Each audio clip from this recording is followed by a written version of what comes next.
What is going on, guys, and welcome to another episode of Building Brighton. It's been a couple of days since the last episode, but I want to get back on board today and show you where we're up to. The form has continued, you'd be pleased to know. We've now broken away from the bottom three by about 6 points, that looks like, and obviously a way better goal difference as well. So we're looking good in terms of the relegation battle, and I think we're a couple of places above where they were expecting us to finish. I believe they thought that we'd finish 17th. So to be in 15th and win a few games, you never know, we could be up here. So that would be an incredible season. We've just to let you know, we've also sorted out the finances now. As you can see, we've got a bit of a small wage budget. We will be getting 23.4 million next year, and I will be getting rid of a fair few players to bring that up as well. So we have a really big budget to really invest in the squad and break that top 10. Perhaps in Europe as well. And then obviously we've got a nice wage budget there as well. So the longer we keep that like it is, we will then get back the 100% revenue from any transfers that go out. At the moment we're on 75, so that would be great to have that back. And then if we go into the transfer history here, as you know, the transfer window has ended now. We only did bring in one player, which was Sam Johnson, and as we know, he's performed fantastically well for me since he's come in. 2 clean sheets already, a player of the match, and he's played 4 appearances. So great buy for 9.5 million. And if you look on the outs, we have let quite a few go, simply because a lot of them can get loans, or we can get some money in players that I feel like aren't going to perform enough to get into our first team. So, for example, Proper's gone out now, so we've got some money into him. This is what's sorted out our budgets and money, because we were quite low. I stupidly invested a little bit too much into the squad to bring in Morala, so we now equal that out because his wages and the everything was quite a lot. I didn't actually realise how much potential cost Makala is, but I mean, he's been a proper boss, to be honest with you. Played really well, and his potential is really high. So I think in the future, if we wanted to ever sell him, he would go for quite a bit of money. Jensen Weyer, someone that could be very good in the future, I reckon.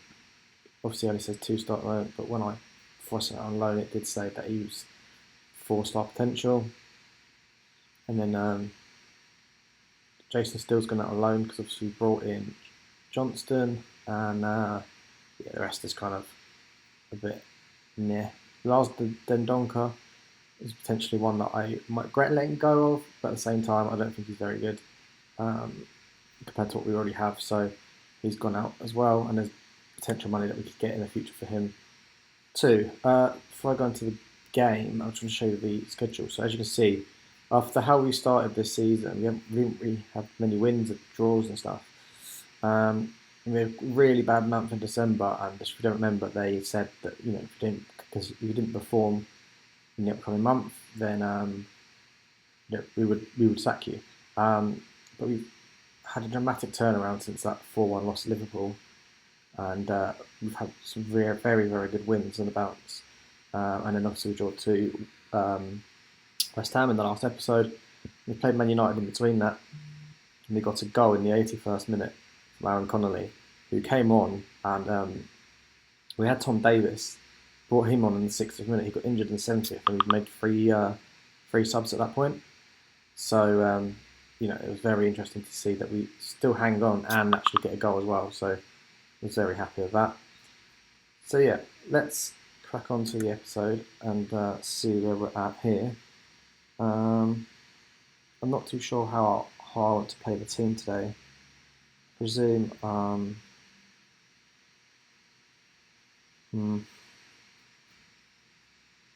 but obviously we're going to have to make some subs. Let's see what they say on the quick pick. So they want to bring Dunk over on the left hand side. Absolutely fine. Connolly back up front. Keep Halzante in that midfield, which I'm kind of happy with. He's been doing well there. I think bring on Gross or Burn. Burn's going to go out on loan, I think. Don't know why he's not there at the moment, but it does narrow our squad down quite a lot. But things will happen like that, so it's fine. I'll put Trossard into the team. we'll go into this game and hope that we can get a win today. Should be great.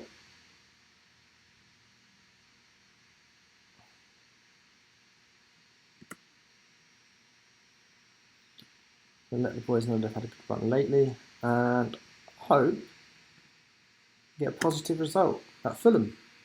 They've overachieved, I would say. I think they're 13th, so they're having a very good season. And with their team, it kind of looks like a championship team realistically. So fair play to them for being able to do that. So hopefully we can get this winning run continued and put ourselves in a positive position. It'd be 25 points, which would only sort of mean that we'd need an extra sort of 15 to the back end of the season to stay up. But I still feel that realistically, we're going to be okay either way.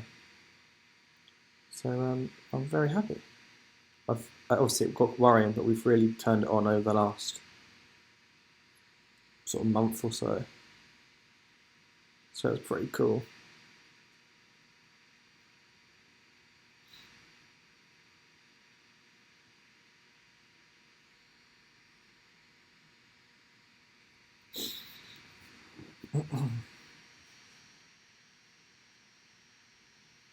Not much going on here from Brighton. There's obviously been Fulham started well, but we tend to hold out early on in games and then push on to get a goal. And that's what Connolly's done exactly there. Great counter-attacking play from the pressing forward. Got opportunity to shoot or cut it in, I'm not too sure. Oh, what a goal that is. Connolly has absolutely destroyed that Fulham defence, nicking the ball, running forward. Instead of shooting, cut back, and you've seen the left back running forward, and Makayala has absolutely banged it in the back of the net. And Brighton, despite having lower possession, are 1-0 ahead, and it's put them up to 12, which I think in real life, if you watch them this season, you would actually expect them, the way they've played, to be as high as that. So the fact that we're able to do that was kind of what we kind of set out to do, and keeping this run is obviously very important now. We want to really capitalise on that and potentially push higher up the league. Here's Trossard, and we run a counter-attack here. Trossard's played the ball to Connolly. Connolly's through. Can he score? Good save from Oriola. And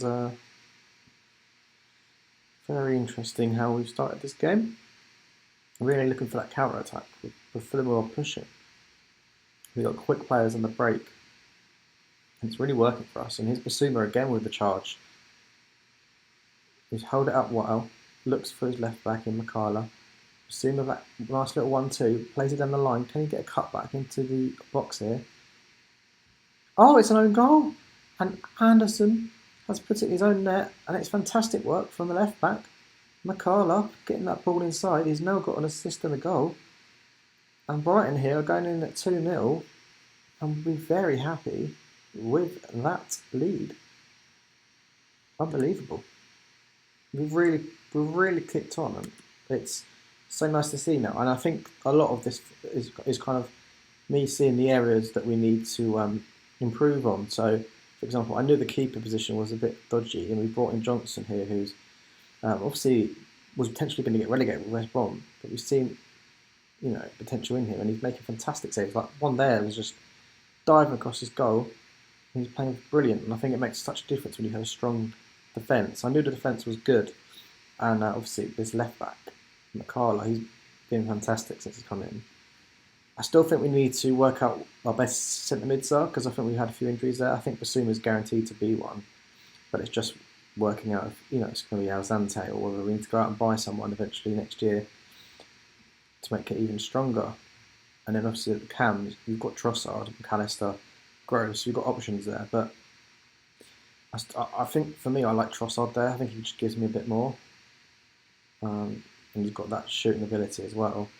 Here's Makala, he swings it back to Lallana. Nice little 1-2. Morales goes for a shot, and it's cleared from Fulham. Out for a corner kick. It's Morales has gone a little bit quiet recently. He's not picked up as many goals. Connolly's been the one that's firing. But at the same time, I think it's good that if one is not performing as well as they should be, the other one is there to pick up the chances and score the goals. And you know full well Morales is a great player, so it's not really an option to leave him out because he'll just pop up randomly and get a goal for us. However, I think I may bring on more play in this next game. Actually, I'll bring on Danny Welbeck because we're obviously winning the game, so we'll rest him. We'll bring off Trossard as well for McAllister and go from there. Lovely stuff.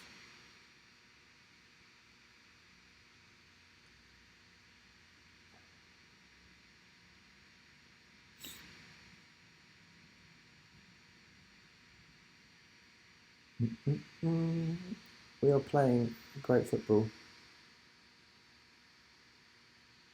and I couldn't be happier.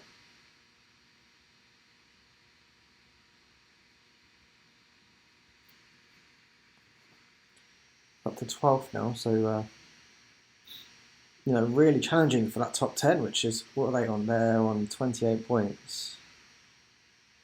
So I think we're on about 25, so a couple of wins, we're looking good. I think that's the aim now. Push on the final bit back end of the season. Aim for a top 10 finish if possible, but maybe aim to not finish any lower than, say, 13th. And for Brighton, that's the best ever finish they've ever had in a Premier League season. So that is, great for us to come into a team that I would say has a lot of potential. Had a lot of potential when we joined, but just didn't have the right setup. So that tell the boys that they did really well and they won the game strongly.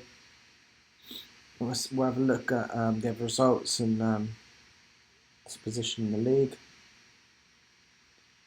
But all the players there performed brilliantly. It was good to see Alzante coming in and putting in a good shift. So he's definitely going to be someone up there that's fighting for the starting spot, especially with him being a young up-and-coming player. But we've still got a 6 points gap between us and Burnley, but at the same time, goal difference is incredible and there's about 4 or 5 other teams in between us. So no problem in that sense. And then in terms of above us, we could get to up here. I mean, maybe this is a bit high, it's 10 points difference, but you never know, if you continue to run, stop beating the teams above us, you just don't know what could happen. And as I said, Terrell Makiala is actually been fantastic on that left-hand side, and he's the perfect player to have on the equivalent to Lamptey, because Lamptey does exactly the same on the right-hand side. So having these two players is working really well, and it's really nice to see now the aerial strength between Dunk, Webster and White is actually coming along. Earlier in the season when we weren't performing, it was that they hated playing with each other, so it's good that we've continued and progressed with them, and now they're actually a strong partnership. And I'd imagine Johnston will be a link to these guys very soon, and the more we sort of play these players together, the more chance we've got of I think performing in the next few matches, if not to the end of the season. So we've still got quite a few. We've still got the FA Cup tie coming up. What I'll probably do is play to the end of this month and check in with you on the Sheffield United game in March. That gives me 1, 2, 3, 4, 5 matches up until then.